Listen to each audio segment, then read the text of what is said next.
नमस्कार दोस्तों, हम आज आप लोगों के विवाह गीत सुनाने जा रहे हैं। तो अगर हमारे विवाह गीत आप लोगों को पसंद आए तो लाइक करें, अपने दोस्तों के साथ शेयर करें। तो चलिए सुनिए, आप लोग सुनाते हैं।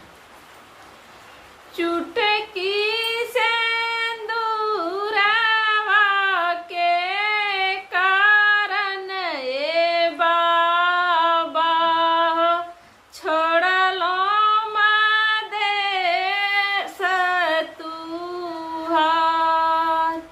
चुटकी सिंदूरवा के कारण ए बाबा छोड़लो मदेश तुहार। पूर्वले खोजलिए बेटी, पछुआले खोजलियो खोजियली देश सरुआर।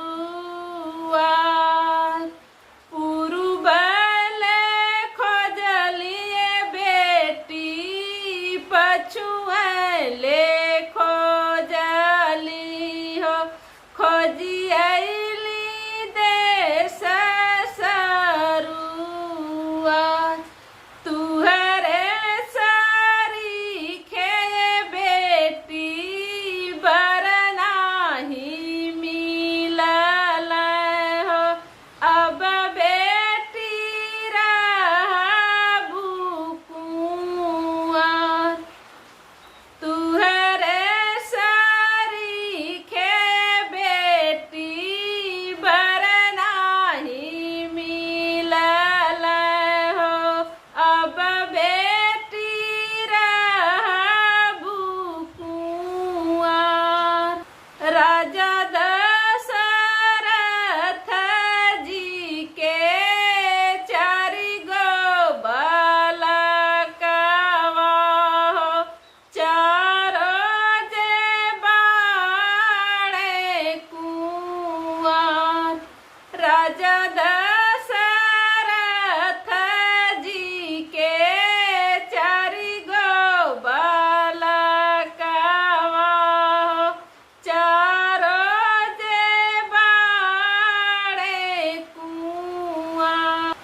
संवरही बर तुही खोजिया मोरे बाबा। संवर जे बाड़ श्री राम। संवरही बर तुही खोजिया मोरे बाबा। संवर जे बाड़ श्री राम। जनत तरहलाए बाबा अन घरे जाई है हो। काहे के कैला मोर दुलार।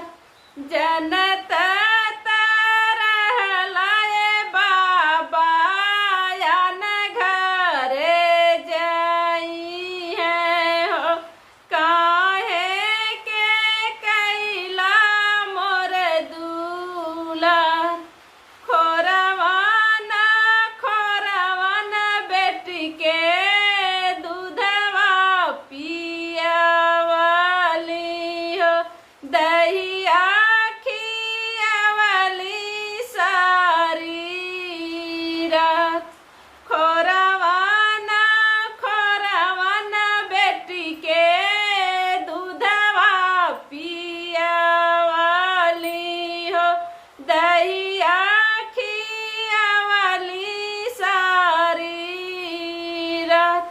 कुछहु कने की नाही मनलू मोरी बेटी हो। चलेलू सुंदर बर के साथ। कुछहु कने की नाही मनलू मोरी बेटी हो। चलेलू सुंदर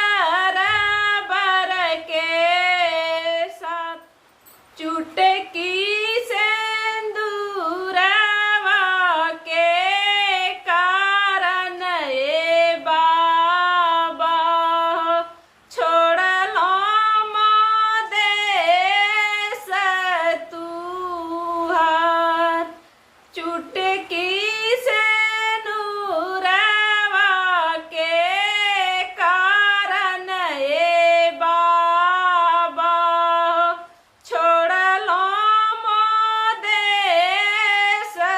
तुहार।